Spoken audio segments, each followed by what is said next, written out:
everyone. How are you doing today? Welcome to a narration of a story simply titled Static. Now I hope that you're aware of the horrors that await you. And if you're okay with being terrified to your very core,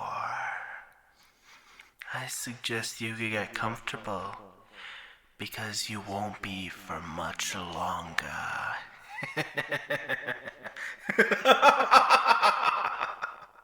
Oh, and before I forget, this story is best listened to with headphones. So if you haven't put those on, I recommend you go do that. I'll wait. Okay, waiting time's up. Prepare for the terror. I really need to let this out. I can't bear to live with what happened to that night anymore. Every time I close my eyes, I see death in her eyes and the malice in his. I had just recently moved out to Scotland with my fiancé. We had moved to a beautiful town in the north called Elgin. We were 2 weeks in. Everything was going well. We had settled in just fine. We thought we were going to live a long, happy life here. Oh, how wrong we were. On the 3rd week, strange things started happening to us. One night that would change our lives. My fiancée received a phone call at 4 a.m. A strange time for anyone to receive a phone call. She looked up, blinded by the light on her mobile, and answered with a tired hello. This was followed by more hellos, and then she hung up. She said she could only hear a very faint screaming noise in the background of her phone. Unsettled, she turned off her phone so she would not receive another phone call. 5 minutes after the call, I received a phone call. This time it was just pure static we could hear, with laughing in the background. I immediately got very angry at this disturbing little game someone was playing with us. I cursed them and told them to stop phoning. After that little static had stopped, all that we heard was a huge bang on our front door. We both jumped. She clutched onto me crying, terrified. I told her everything was going to be all right. I got up, told her to stay there, put on my dressing gown, grabbed a bat and walked to the door. I pulled the curtain covering the door to find this message. The message read, "You shouldn't have left her alone." As soon as I finish reading, I hear a scream coming from upstairs. I immediately ran upstairs to find myself frozen at the entrance of our bedroom. There my wife was standing, blood dripping from her neck, looking right into my eyes, sobbing for me to help. And there was that thing behind her. That frickin' thing that ruined my frickin' life. It was a tall, completely naked creature, humanoid in shape. It was completely bald and had very skinny limbs. You could almost see its bones. Its face was the most horrendous thing I had ever seen in my life.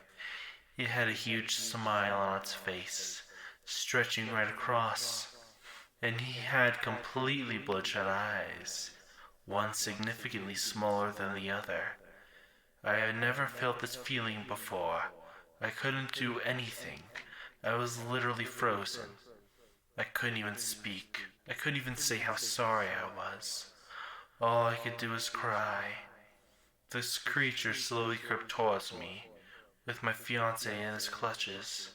His face came down to my height, and he looked right into my eyes. At this point, he started to scream. However, all that came out of his mouth was static. I was left terrified. He ran back very quickly to the window and jumped out with her. As soon as he left the building, I fell to the ground. I jumped up to look outside to see if I could see her with it, but they were nowhere to be seen. 2 days later, I was a wreck. I hadn't slept. I had just been researching to see if anyone knew what this was, if anyone would have ever related to me. I had filed a missing persons report at the local police station, who was extensively investigating the disappearance. Nobody had ever heard of this thing I had seen. A month gone by, nothing had happened. I hadn't been working. I had barely slept. I could barely live anymore. I took a razor blade to my wrists. As the blood seeped from my wound, it felt like all the pain of the past events was flowing away. I looked up from the bathroom to sink to the mirror, and he was there, smiling just like before. Blood dripped from his eyes as he held my fiance's head up, severed from the body.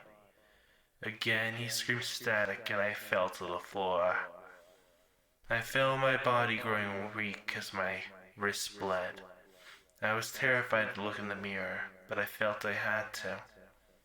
As I slowly rose from the ground, my reflection matched his. I was looking straight into his eyes, where my eyes should have been, where my body should have been. I slowly raised my hand, and in the reflection I was holding her head. As I looked to my right hand, there it was. I was holding my wife's head. I screamed, and I dropped it, but my screams were static. As the blood began rushing thick and black, I knew I was coming close to my end. I felt my body going cold. Surely I couldn't have killed my fiancé. Surely not. I fell asleep. I woke up in a hospital bed, confused, wrists bandaged. As I awoke, 2 policemen walked into the room and told me they had some questions for me. They told me your head was found in my house, and that I was not going anywhere for a while. They told me to rest and that they would come back later. As they walked out of the room, one of them turned round and said, "Oh, and one last thing." His mouth then opened incredibly wide, and the only sound that filled the room was pure static. Well, there was the story you were so eager to listen to. Better look in your mirror, check your doors. He might be after you now, who knows?